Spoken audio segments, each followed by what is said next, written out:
Oh, this is one of my favorite slides. We're going to have fun with this one. This comes from years and years and years of teaching high-performance teams workshops. From small companies to big companies, all the way up to the United States Navy SEALs. I had a bunch of SEALs in one of my classes several years ago talking about, and that's a fairly high-performance team. So when I looked at it, I looked for the pattern. So what I'm going to share with you now is about 10 years of working on these boiled down to a pattern. You want to build a truly world-class team, a truly high-performance team. I believe these 6 elements will get you there. The first D is direction. You want to have a great team, they've got to have a very clear, vivid, compelling, well-communicated direction or vision. And then the key word up there is shared.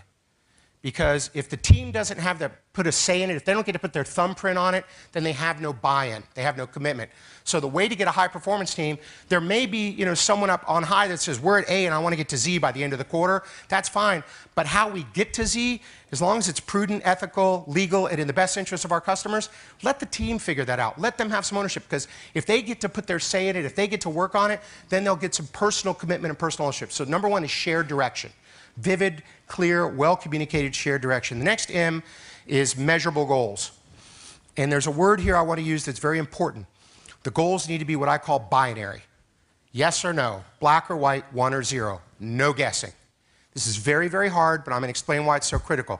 This is another fulcrum area, another place where you go from a pretty good team to a work group to a high-performance team, is clear, specific, measurable, binary goals.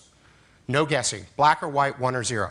The next 2 are pretty easy. Competent people, good communication. I want to get really good, talented people on my team, and I want to have lots of open, honest, robust. So the key word I use is transparent communication. Transparent communication.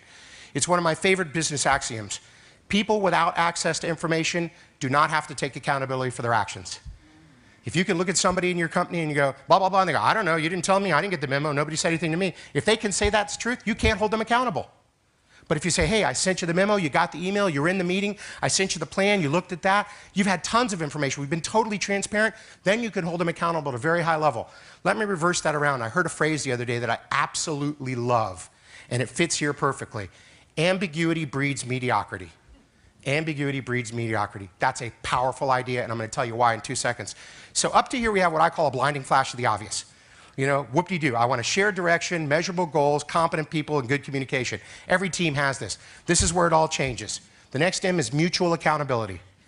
This is where everybody on the team holds everybody else 100% both personally and mutually accountable for achieving the specific goals.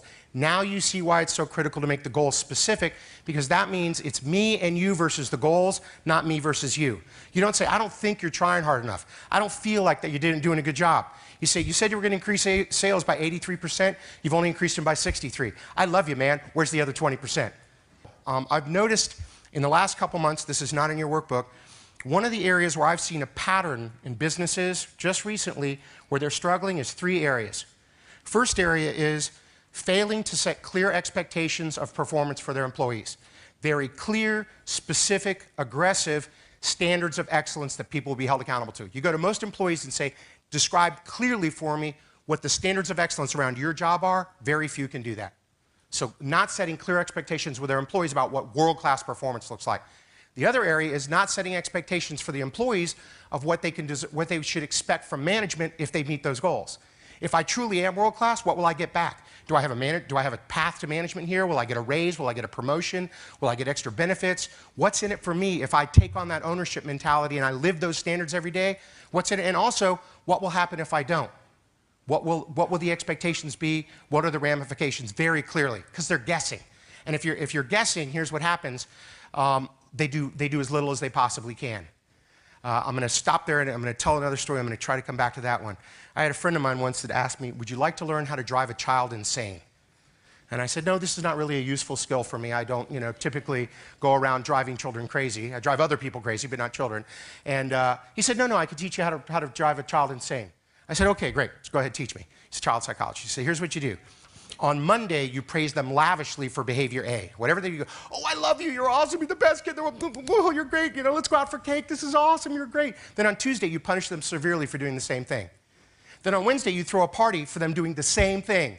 You give them cake and ice creams and presents and everything. Then on Thursday, you beat the hell out of them for doing the same thing. By Friday, they're schizophrenic, whereas my friend in Austria says schizophrenic. And it's the same thing with your employees. If they don't know what the standards are, if they don't know what the expectations are, they don't know whether they're going to get praised or punished for the same behavior. And when that happens, what rushes into that void is fear, and when people are fearful, what they do is the minimum. They do as little as they possibly can. They keep their head down. They don't do anything. So one of those things about setting the clear expectations for them and you is allowing to take away that fear and allow them to be risk takers and to be bold and to go out and do stuff on behalf of your business, not to be schizophrenic and sit in their cube and keep their head down hoping. Because if you look at it, getting punished or getting rewarded, unfortunately, punishment is 5 times stronger. People will work 5 times harder to avoid punishment than they will to get praise. So if they're afraid they'll get yelled at, they do nothing. Which brings me to the last, and I think the most important. We had 3 areas of expectations. The expectations of what world-class performance is for the employee, the expectations of what their reward or punishment will be for meeting or not meeting those expectations, and the third and most important thing is setting poor expectations for your customers. Not clearly telling your customers what to expect, what you'll deliver, where you'll go, and thereby setting yourself up for failure because their expectations are higher than you plan to deliver. I'll give you a great piece of research around this. Several years ago, they went to a bank and they brought in 2 groups of people. They said, you're going to come in at 9 a.m. in the morning and apply for a loan. The first group, they said, we will give you your loan decision by 3 p.m. today, guaranteed, 3 p.m. The second group, they said, we will give it to you by end of business today, 5 p.m., guaranteed. They delivered the loan results to both groups at 4 p.m. How do you think the first group that was promised 3 p.m. felt? I hate you people. You lied to me. You people stink. I will never do business with you. I hate this bank. The second group that said 5 and they got it at 4, what did they say? We love you guys. You're awesome. You beat it by an hour. I'll never do business with anybody else. You're the best. You have great service. Here's the interesting thing. Both groups got exactly the same level of service. Courage. This is an interesting one. When you look at courage, you think about leaders. Everybody thinks of a leader taking big, bold bets and betting the company. We're going to move to China and we're going to put $1 billion here. We're going to risk everything, or we're going to try this new product. Yeah, that's exciting. I understand that some leaders need to do that, and all leaders at times need to take big, bold bets and be visionary and get out there. But I think going forward, this is my opinion, that the real courage that leaders need is the courage to be vulnerable. The courage to say, I don't know. I'm confused. I need some help. The courage to say, I'm not the best at that. Why don't we get someone else in the company to do it?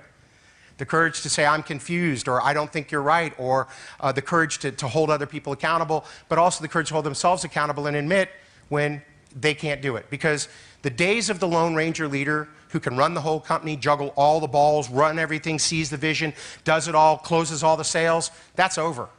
I mean, you can't do it. One of the things that a leader today needs to figure out is, if I'm going to juggle a lot of balls, which ones are rubber and which ones are glass? What are the ones that I absolutely cannot drop? Hold on to those and let go of every other ball you humanly can, and let the rest of your team have that. And part of that is having the courage, which it takes a lot of courage to say, I'm in over my head, I need some help, I don't know, I'm confused, I don't have that information, let's figure this out together as a team.